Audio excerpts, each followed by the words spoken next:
Այստեղ դիտավորություն եք տեսնում, որ համաներման օրենքը չի ամեն անգամ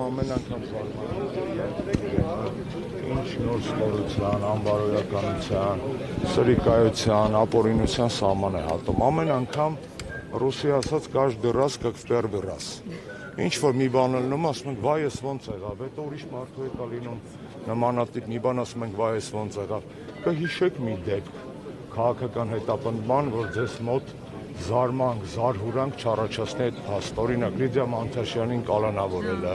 օրինակ Կոչուբայևի հետ կապված պատմությունը, օրինակ Սրբազանեսին, կհիշեք Սամվել Կարապետյանին, կա մի դեպք քաղբանտարկյալների, որ տես բնականon էփվել է ու տենց շատ տրամաբանական գնացել է հիմնավոր, չկա տես դեպք։ Ամեն անգամ այս իշխանությունը ցույց է տալիս, որ ինչ ուզի կանի, ինչ կան իրավական, վարչական, ռեպրեսիվ լծակա կա կիրառի, դատական համակարգը Հայաստանում արձանագրված ԱՄՆ պետ դեպի 2023 թվականի զեկույցում եւ ոչինչ չի փոխվել։ Դատական համակարգը մեր երկրում կոռումպացված է, քաղաքականացված է եւ կախյալ։ Ասում ով է ասում, սաղ աշխարհն է ասում։ Որ տենց անեկդոտ կա, չէ՞, սաղ աշխարհն է ասում։ Այսինքն այդպիսի դատաիրավական համակարգի, այսպիսի այլասերված քաղաքական համակարգի պարագայում իհարկե միշտ վրդովում ես, բայց սպասելի է այն, ինչ որ կատարվում է մեր երկրում։ Այստեղ ուրիշ հարց է։ Դավիթը իր խաչը պատվով տարել է եւ տանելու է։ Ով է հաջորդը։ Իսկ ովքեր են հաջորդները, իսկ սա երբ է պրծնելու, իսկ սա ոնց է պրծնելու, այս դժոխքը, որով ապրում է մեր երկիրը։ Ու խնդիրը բացարձակ Դավիթի մասին չի կամ 40-ից ավել այս պահին արդեն կալանավորված մարդկանց մասին չի քաղաքական իմաստով։ Այս դժոխքը պետք է ավարտվի։ Եվ այս դժոխքի ավարտման համար, այո, Դավիթով հանրապետական կուսակցությունը, մյուս ընդդիմադիր ուժերը սկսեցին մի գործընթաց, որի սահմանադրականությունը ոչ ոք աչքի կասկածի տակ չի դնում։ Եվ այս իրավիճակում իհարկե այսօր այստեղ ենք նախ եւ առաջ մեր քաղաքացիական, հետոնոր քաղաքական պարտքը կատարելու։ Նիկոլ Փաշինյանի ռեժիմը դև է։ Սկզբից ուտում ամենասիրուն աղջիկներին, հետո անցնում ամենաուժեղ տղերքին, հետո մի քիչ տարիքային խմբափոխում, հետո սեռային խումնը կապ չունի, այդ դևը ինչքան նստել է մեր պետականության աղբյուրի գլխին, բոլորին հերթով ուտելու է։ Եվ այսօրվա ուղերձը սա է։ Իսկ ամենազավեշտալին գիտեք որն է։ Այսինքն դժվար է ասել զավեշտալի, զավեշտների մեջ օրիգինալ զավեշտը գիտեք որն է, որ Հայաստանում վաղը բացվելու է Արևելյան գործընկերության խորհրդարանական վեաժողովը, որը կելա 20-ից ավելի եվրոդեպուտատ, որոնց մի մասը սենց է, մի մասը սենց է, մի մասը սենց է, մեջները կարգին մարդիկ էլ կային խոսել են նաև այսօր եւ հուսով եմ վաղն էլ խոսեն։ Այսինքն 25 եվրո պատգամավոր մնացած պատվիրակությունները դնում են մի կողմից երկրներից, եկել է երկիր, մեր երկիր, աչք փակելով ամեն ինչի վրա ինչ որ կատարվում է, ես երեք նման զրույց ունեցել եմ Եվրոնեստի ԵԺԿ խորհրդարանական խմբակցության նիստին եմ հրավիրված եղել եւ ասել եմ ինչ որ մտածում եմ այս ամենի մասին։ Ու սա է զավեշտը։ Այսինքն Լուկա պատկերացնում եք գնային Լուկաշենկոյի մոտ նիստի, այդ օրը Լուկաշենկոն մի 15 հոգի ձերբակալ էր ու իրանք նիստ անեին ու մի բառ չասեին պաշտոնական թղթերի մասին է խոսքը, թե այս ինչա կատարվում Բելարուսում։ Ինչու համարժեք չի արձագանքը միջազգային։ Նիկոլ Փաշինյանը ձեռք է տալիս բազմաթիվ գեոպոլիտիկ ուժերին, որոնք իրենց շատ հաճելի օգտագործում են։ Հաճելի իրենց համար հաճելի։ Այսօր Եվրանեստի նիստում մենք լսեցինք այո, դուք այսօր հանձնաժողովի որ այո, բացառություն, որ ընդգծում օրինաչափությունը։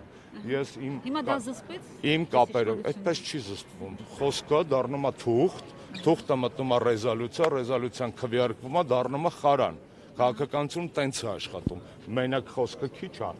Դեպուտատի խոսքը պետք է դառնա առաջարկ, ռեզոլյուցիայի մեջ, ռիփորտի մեջ, այդ առաջարկը պետք է ներառվի, քվեարկվի, դառնա թուղթ, ոնց որ դու թուղթ են դարձնում Ադրբեջանի քաղբանտարկյալների թեման, ոնց որ թուղթ են դարձնում Բելարուսում քաղաքական հետապնդումների թեման, հիմա Վրաստանի թեման են առաջ տանում եւ այլն եւ այլն, Այսինքն սա է։ Բալկանիշի հետ են խաղում այս ընդդիմադիրները, տեսեք ոնց են բանանում։ Չի կարելի զբաղվել հետո ասել, որ թասիբի հետ եք խաղում, անվան հետ եք խնդա, չի լինում այդպես։ Եթե չես ուզում երկրի թասիբի անվան հետ խաղալ, մի զբաղվեք։ Պարոն Աշոտյան, դատավճիռը դատարանի։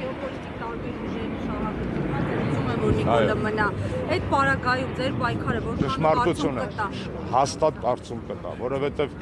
եթե մենք ստեղծում ենք կոմֆորտ զոնա բոլոր գեոպոլիտիկ խաղացողների համար, ասում ենք դարը ըմբռնումով մոտենանք, Բրյուսելին ձեռ է տալի, Վաշինգտոնին ձեռ է տալի, մեկ Մոսկվային է ձեռ տալի, կներեք, այդ ըմբռնումը, ես պարտավոր չեմ ըմբռնումով մոտենալ այլ պետությունների քաղաքական շահերին։ Ես պարտավոր եմ առաջ տանել իմ պետության քաղաքական շահը։ Այո, ընկալ ենք, որ կան մարդիկ, նայեք, Նիկոլը կարար լիներ գեոպոլիտիկ խաղացող, պրոստը։ Երկիրը ասեր, տանում եմ արևմուտք, բայց խափում է, որովհետև արևմուտք չի տանում, Թուրքիա է տանում, B, որովհետև Թուրքիա է տանում, ամենաուժեղ ապացույցը սա է, այդ Ստամբուլի քաղաքապետին, որ բռնել են, Մասիսի քաղաքապետի բռնելուց ինչով է տարբերվում։ Այսինքն ինքը մեզ քաղաքական բովանդակությամբ սարքել է Թուրքիա։ Ասենց ռեպրեսիաներ ոնց որ Հայաստանում են ընտրված քաղաքապետերի նկատմամբ այս օրինակով, այլախոհերի նկատմամբ, դաժե ձեռագիրը գիտեք որտե է նման։ Հիշում եք 16 թվականին Էրդողանը ասեց բան են անում, հեղաշրջում են անում գյուլենիստները եւ մի 1000 հոգի բռնեց լցեց բանտեր։ Նույնը սրբազան պայքարի այս թեման չի, նույն մեթոդն է, նույն թուրքական ձեռագիրն է, սարքել հեղաշրջման անուն ու տանել այդ անվան տակ տարիներ շարունակ։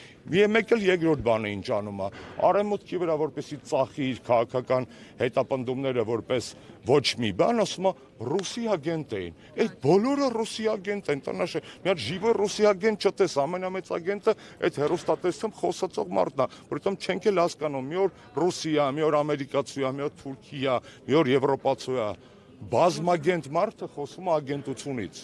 Այսինքն այս ազդեցության գործակալական ցանցը, որ այսօր Հայաստանում դարձել է իշխանության գլուխ, սա է Հայաստանի ինքնավարության, ինքնիշխանության, քաղաքական բովանդակության, մշակույթի, ապագայի ամենամեծ խոչընդոտը։ Իսկ Նիկոլի ձեռագիրը թուրքական է, թուրք։ Էրդողանի նույն ձեռագիրն է, ոնց են ճնշում ընդդիմությանը, ընտրված քաղաքապետերին, ոնց են սարքում այսպես ասած հեղաշրջում ու դրա վրա սկսում։ Եվ հաջորդը ոնց է ինքը բոլորին ում բռնում, ասում է ռուսի ագենտ է։ Լավ է ինձ տես բան չի ասել։ Вообще չի կպնում երևի։ Զուգահեռներ տարակ Թուրքիայում քաղաքապետի ձեռնարկության հետ։ Այ երկու օր առաջ Ալեն Սիմոնյանն ասում էր, որ Դավիթ Համբարձումյանը քաղաքական առումով կշիռ չունի։ Ինչ նպատակ է հետապնդում կշիռ չունեցող։ Արդեն այն փաստ է, որ տվյալ մարդը փորձում է հիմնավորել, որ այս մարդը որ գալիս է կշիռ չունի, նշանակում է, որ այս մարդը կշիռ ունի։ Ակնհայտ է, չէ՞։ Պարոն Աշոտյան, դուք տեսնում եք։ Անգամ չեմ ուզում հիշատակեմ այդ անազգանը, որը դուք ասացիք, ես այդ խնդիրը տեսնում եմ լրիվ ուրիշ բան։ Քաղաքական կշիռը ինչով են չափում։ Ուղեկցող ախրանիկների քաշով, թե քանի կիլո քեզ այդ պահին խոսքի դեմ կտա քո հակառակորդին, որ դու թքես վրան։ Քաղաքական կշիռը դրանով են չափում, ինչով են չափում։ Քաղաքական կշիռը չափում են մտքի խորությամբ, տվյալ անձնավորությունը ասեք թե դոպինգ սկանդալով դուրս մնա այդ թեմայից,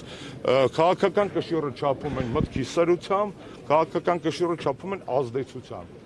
ազդեցությամբ, ոչ թե բռնաճնշումով։ Իսկ այդ անձնավորությունը ու Դավիթ Համբարձումյանը, ինչպես նաև մնացած բոլոր հանրապետականները, անգամ համեմատելն եմ համարում վիրավորական։ Մարդկային ու տղամարդկային տեսակետից նախ եւ առաջ։ Ինչ է արդյոք ձեր թիկունքում մեծաթիվ ոստիկանական ուժերի առկայությունը։ Այդ գիտեք ինչ է, ինքը միաժամանակ Նիկոլը, անվախենում է, անվախեցնում է։ Ատենց է աշխատում, պարադոքս չի դա, ինքը վախենում է եւ ինքը վախեցնում է, դա միաժամանակ է աշխատում։ Եվ դժվար չի, այսպես ասած, ավտորիտար համակարգ կառուցելը, եթե այդ պարագայում ամբողջ իրավական համակարգը սարքել ես քեզ կամատկադար, փոխանակ բանակը ուժեղացնես, ոստիկանությունը ուժեղացրե, հաջորդ տարվա բյուջեում աննախադեպ կրճատում ես արևպաշտպանական ծախսերի եւ ստից կրճատում ոստիկանական զորքերի հետ կապված, դա դժվար բան չի։ Դա մեծ խելք չի պահանջում, դա Աֆրիկայի ցանկացած մարդակեր, այսպես ասած, եւ Նիկոլի նման կամ մի քիչ ավելի ցածր բարձր բարոյազուրկ ղեկավար, դա կարող է արել եւ արել է։ Հիմա ինչ ենք ուզում, իրոք հաջորդ անգամ Նիկոլ Փաշինյանը պետք է իր քաղաքական հակառակորդի քարաճիտ ուտի։ Իմ երիկամը ուտի ուղիղ եթերում տեսնեք, որ նա քաղաքական իմաստով կանիբալ է։ Այսինքն եվրոպացիներն ասում են, կոմֆորտ զոնայից պետք է հանել, գնալ, խոսել, հիմնավորել, մշտապես չվախենալ, չամաչել, չխափնվել այդ շարդոնեներին եւ մերլոներին, այդ պրիոմների եւ գնալ խոսել ճշմարտությունը։ Պարոն Աշոտյան, ոստիկանական զորքերը շղթային էսպես կազմել, հիմա էլ մենք տեսնում ենք նոր ուժեր են հնա ավտոբուսներով ոստիկանական զորքերի տեղական ու բախումներ են սպասում։ Ես երանի կտայի, որ Հայաստանի եւ Արցախի դիրքերը պաշտպանված լինեին ժամանակին եւ հիմա այնպես, ինչպես հիմա իր ժողովրդից Դավիթ Համբարձումյանին փորձում են մեկուսացնել նման ուժերի գերլարումով, Այս զարմանալի չի, սա այլևս ոչ մի բան զարմանալի չի, այս ամոթն է, միացրեք եւ կապեք Euronews-ի, կա Euronews, միացրեք կապեք Armenian Now, live, տվեք ասեք ինչ են կապակում Հայաստանը։ Ընդամենը մեկ մարդու դիմավորելու արարողության ժամանակ, Գիտեք, Նիկոլ Փաշինյանի վախերի արտահայտման ձևերը կլինիկան շատ բարդ է, հա։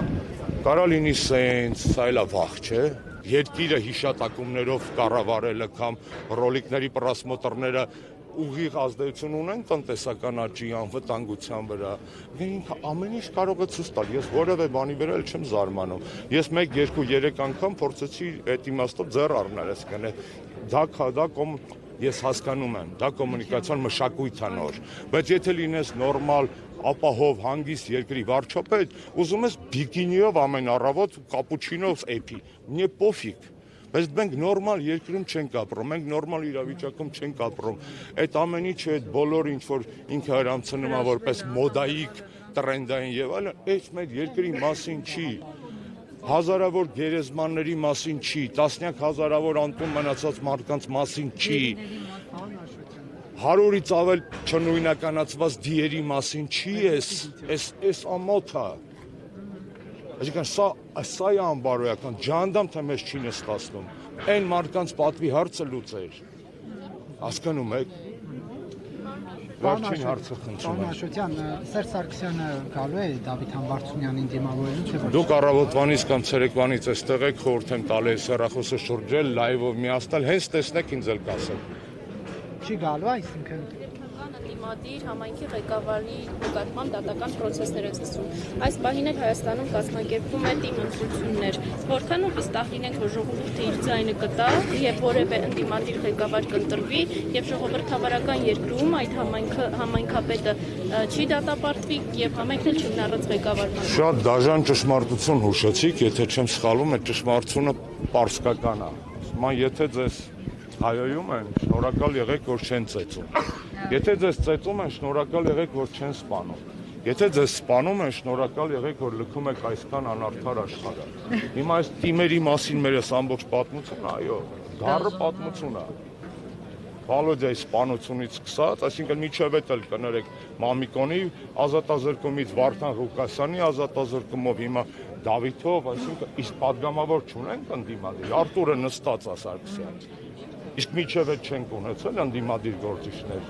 որոնք նստած են եղել։ Լիքը, ցավոք սրտի 40-ից ավել ես այդ իմ սիրողական հաշվարկա, չընդունեք օֆիցիալ ձեզ կասեն Հայաստանում չկա քաղբանտարկյալ, երեք եվրոպացիներից մեկին հետ խոսում եմ, սա էլ ասեմ գնամ։ Ասում եմ, ընկեր, դուք ինձ ճանաչել եք քաղբանտարկյալ, ձեր քաղաքական, իմ քաղաքական ընտանիքը, ձեր թուղթը, բարաթը, իմ նման 40 հոգի մարդ նստած է, ես իրանց ձայնն եմ, ես ձայնազրկվածների ձայնն եմ, ես պետք է ինձ կոտորեմ հիմա կոմոդ, գործարա։ Ասում եմ, հա, ես կգնամ վարչապետի հետ հանդիպան, նա ճշտ եմ, ես ինչ թեմա է։ Ասում եմ, որ Բելարուսում քաղբանտարկյալ են բռնում։ Դու գնում ես Լուկաշենկոյի ճշտվելու, պարզ չի, որ քեզ ոչ Լուկաշենկոն, ոչ Ալիևը, ոչ Էրդողանը, ոչ Նիկոլը կյանքում պրեզիդենտ չեն գա, չէ՞։ Այդ որ երկրում կա քաղբանտարկյալ, որի երկրի ղեկավարությունը ընդունել է, որ քաղբանտարկյալ է։ Այդպես թեմա չկա։ Բարի վարեժք Դավիթին եւ մնացածին հետ ինքնաթիռի մեջ ու բարի երթ մեր պայքարին։ Ազատություն բոլոր քաղբանտարկյալներին։